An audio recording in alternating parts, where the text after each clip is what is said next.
இந்த வீடியோவில் நம்ம என்ன பார்க்க போகிறோன்னா, கன்னிராசிக்காரர்களுக்கு மே 2026 எத்தகைய ஒரு மாதமாக, என்ன ஒரு பலாபலன்கள் நிறைந்த ஒரு மாதமாக இந்த மே 2026 கன்னிராசிக்காரர்களுக்கு இருக்க போகுதுங்கிறது சயின்டிஃபிக் வேதிக் அஸ்ட்ராலஜி முறையில் துல்லியமாக எதையும் மிகைப்படுத்தாமல் உள்ளது உள்ளவாறு பரிகாரங்கள் அது மாதிரி மூடநம்பிக்கையில் போகாமல் இந்த ஒளி தத்துவம் எப்படி இந்திய வேத ஜோதிடத்தில் அறிவியல் சார்ந்த முறையில் யூஸ் ஆகுது, எது மாதிரி விஷயத்தில் அது செயல்படுகிறது, எது மாதிரி விஷயங்கள் நம்மளுடைய கர்ம பலனை போன ஜென்மத்தில் செய்த நம்ம பாவ புண்ணியங்களை நல்ல கர்மாவாகவும் தீய கர்மாவாகவும் செயல்பட்டு நம்மளுடைய வாழ்க்கையில் நல்ல சாதகமான சம்பவங்களாகவும் சாதகமற்ற வாழ்க்கை சம்பவமாகவும் உருவெடுத்து நம்மளுடைய வாழ்வாதாரத்தை நிர்ணயிக்கிறது அப்படிங்கிறத இந்த வீடியோவில் கன்னிராசிக்கு மே 2026 எப்படி இருக்க போகுதுங்கிறது ஆண்டு கிரகத்தை வைத்து மாத கிரகத்தின் வைத்து நம்ம சொல்ல போகிறோம். இப்போ பாருங்க, புதன் கன்னிராசியோட அதிபதியாக இருந்து மாதம் முதல் 2 வாரம் 8ஆம் இடத்திலேயே இருக்கிறார்.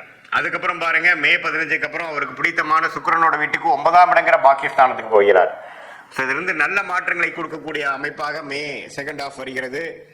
ஏன்னா ராசி அதிபதியே சுக்கிரனோட வீட்டில் பாகிஸ்தானத்துக்கு போகிறது அருமை.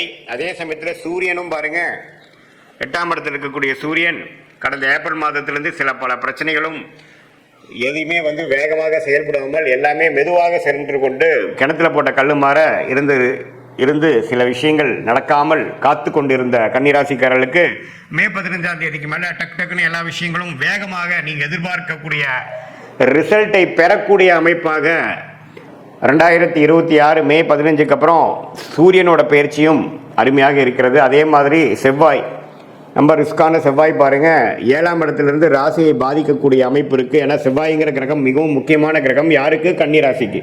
ஏன்னா செவ்வாய் கொஞ்சம் பிரச்சனைக்குரிய கிரகமாக இருக்கிறார். 8ஆம் வீட்டு அதிபதி அட்டமாதிபதியாக வருகிறார். ஸோ அவர் 7ல் இருந்து அவரும் மே 15க்கு அப்புறம் பார்த்தீங்கன்னா 8ஆம் இடத்துக்கு போகிறார்.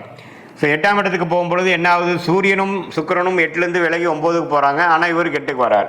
ஸோ அப்படிங்கிறப்போ சில விஷயங்கள் பாசிட்டிவாக நடந்து இன்னொரு சில விஷயங்களில் நீங்கள் கவனம் செலுத்தக்கூடிய அமைப்பு தேவைப்படுகிறது. கொஞ்சம் சொத்து, 8ஆம் வீட்டு அதிபதி 8ல் ஆட்சியோடு இருக்கிறனால ஷேர் மார்க்கெட், சொத்து, உயில், மனைவி மூலமாக, மனைவியாக இருந்தால் கணவன், கணவனாக இருந்தால் மனைவி, பார்ட்னர்ஸ் மூலமாக சில நல்ல விஷயங்கள் நடக்கக்கூடிய அமைப்புகள் உண்டு. அதே சமயத்தில் செவ்வாய், சுக்கிரன், சூரியன், புதன் எல்லா சஞ்சாரமும் நல்லா இருக்கும்போது குரு பாருங்க 10ஆம் இடத்துலையும் நீடித்திருக்கிறார். ஜூன் மாதம் 11ஆம் இடத்துக்கு வரார். ஸோ 11ஆம் இடத்துக்கு குரு வருவது அருமையான விஷயம். ஏன்னா 11ஆம் இடத்துல கடகத்தில் உச்சம் பெற்று லாபத்தை கொடுக்க போகிறார் கன்னிராசிக்காரர்களுக்கு. ஸோ அதுக்கு வேணுங்கிற மிக முக்கியமான சில ஃபவுண்டேஷனான விஷயங்கள், அடிப்படையான விஷயங்களை எல்லாம் கண்டிப்பாக மே 15க்கு மேலே சில ஆரம்பகட்ட அமைப்புகளை தரக்கூடிய நிலைமையில் கன்னிராசிக்காரர்களுக்கு கிரக அமைப்புகள் இருக்கிறது. ஸோ கண்டிப்பாக ஜூனுக்கு மேலே சில பெனிஃபிட்ஸ் அனுபவிக்கக்கூடிய கன்னிராசிக்காரர்களே அது மேவோட கடைசி 2 வாரத்திலே அது உணர்ந்து அதுக்கு வேணுங்கிற சில செயல்களையும் அதுக்கு வேணுங்கிற சில அமைப்புகளையும் உருவாக்கக்கூடிய அமைப்பு கண்டிப்பாக கன்னிராசிக்காரர்களுக்கு வருகிறது. அதை நீங்கள் நல்லாவே யூஸ் பண்ணி அதுக்கு வேணுங்கிற பெனிஃபிட்ஸை நீங்கள் கண்டிப்பாக வயது வித்தியாசம் இல்லாமல் மாணவர்களாக இருந்தாலும் சரி, நடுத்தர வயதினராக இருந்தாலும் சரி, இளம் நபர்களாக இருந்தாலும் சரி, ஆணாக இருந்தாலும் பெண்ணாக இருந்தாலும், மூத்த குடிமகர்கள் சீனியர் சிட்டிசனாக இருந்தாலும், அந்த 11ஆம் இடத்துக்கு போகக்கூடிய ஜூன் மாதம் போகக்கூடிய அந்த குருவோட விஷயத்துக்கு வேணுங்கிற அந்த அடிப்படையான சில விஷயங்கள் சுக்கிரன் 9ஆம் இடமும் புதன் 9ஆம் இடத்துக்கும் போய் நல்ல ஒரு பெனிஃபிட்ஸ், நல்ல ஒரு சில விஷயங்கள் டக்குன்னு நடந்து முடிஞ்சு என்னோட வாழ்க்கையை கொஞ்சம் மாற்றி அமைச்சதுங்கிற மாதிரி சில விஷயங்கள் கொடுக்கக்கூடியது இருக்கிறதுனால கவனமாக அதை நீங்கள் கையாள வேண்டும். மற்றபடி பார்த்தீங்கன்னா சனி 7லேயே இருக்கிறார். இப்போ ஏப்ரல் மாதம் முழுவதும் சனியும் செவ்வாயும் 7ல் சேர்ந்து குடும்பத்தில் நிம்மதி இல்லை, பங்குதாரர்களிடையே நண்பர்களிடையே சில அதிருப்திகள், கணவனாக இருந்தால் மனைவி, மனைவியாக இருந்தால் கணவனுங்கிற சில பிரச்சனைகளை கொடுத்து கொண்டிருந்த கன்னிராசிக்காரர்களுக்கு இப்போது மே மாதத்துக்கு அப்புறம் ஒரு நல்ல மாற்றத்தை கொடுத்து பழைய சஞ்சலங்களும் மனக்கசப்புகளும் நீங்கி ஒரு உற்சாகத்தை நோக்கி போகக்கூடிய அமைப்புகள் கட்டாயம் உண்டு. வீட்டுக்கு ஒரு வீடு கட்டி வீடு புண்ணியாச்சனை பண்ணி போகக்கூடிய அமைப்பு, ஒரு புது வண்டி வாங்கி மனமகிழ்ச்சி பெறக்கூடிய அமைப்பு, இது மாதிரிலாம் நல்ல உத்வேகமாக எண்ணங்கள் அதுக்கு வேணுங்கிற திட்டங்களை தீட்டி அதுக்கு வேணுங்கிற சந்தர்ப்ப சூழ்நிலைகளையும் அமைந்து ஒரு அருமையான விஷயங்களாக மே மாதம் கடைசி வரை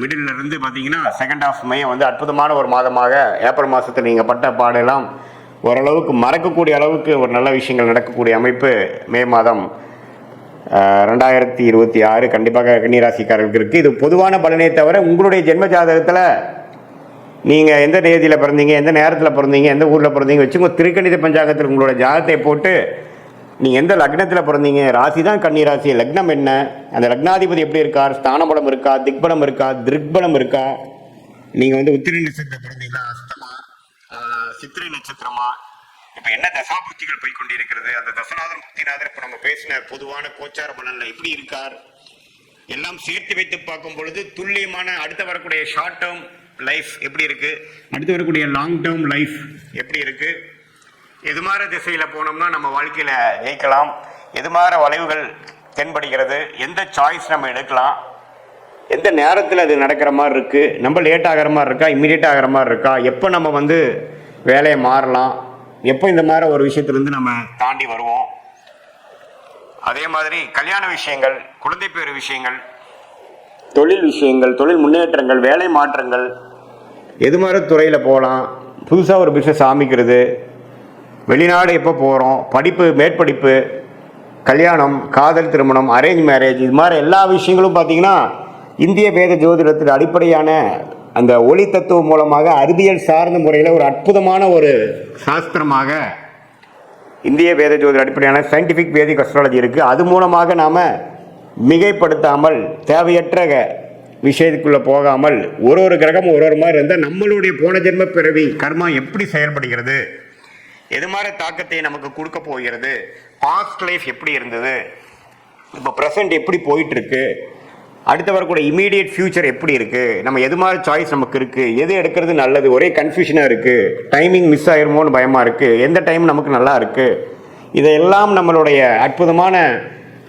தெய்வம்சம் பொருளிய ஞானிகளால் அருளப்பட்ட இந்த கலையை துல்லியமாக மிகைப்படுத்தாமல் பரிகாரங்கள் அது மாதிரி ஒரு மூட நம்பிக்கைகள் எல்லாம் போகாமல் உள்ளது உள்ளவாறு எடுத்து அது நம்மளோட வாழ்க்கையில் எடுக்கக்கூடிய முடிவுகள், டைம்லைன்ஸ், அதுக்கு வேணுங்கிற விஷயத்துக்கு நாம் உபயோகப்படுத்தி கொண்டால் தேவையற்ற பண விரைவு, பண செலவு, சமய செலவுகள், தேவையற்ற விரயங்கள், மன சஞ்சலங்கள், மனக்கசப்புகள், தோல்விகள், விரக்திகள், இது எல்லாத்தையுமே நம்ம அவாய்ட் பண்ணிவிட்டு நம்மளுடைய கர்மா என்னங்கிறதோ அதுக்கு தகுந்த மாதிரி நம்மளோட லைஃப்பை அலைன் பண்ணிட்டோம்னா கொஞ்சம் எதிர்நீச்சல் போடாமல் கொஞ்சம் ஈஸியாக ஃப்ரஸ்ட்ரேஷன் இல்லாமல் மன விரக்திகள் இல்லாமல் வாழ்க்கையில் எளிதில் வெற்றி பெற முடியும் என்று சொல்ல விரும்புகிறேன். மீண்டும் மற்றொரு காணொளியில் சந்திப்போம். நன்றி, வணக்கம்.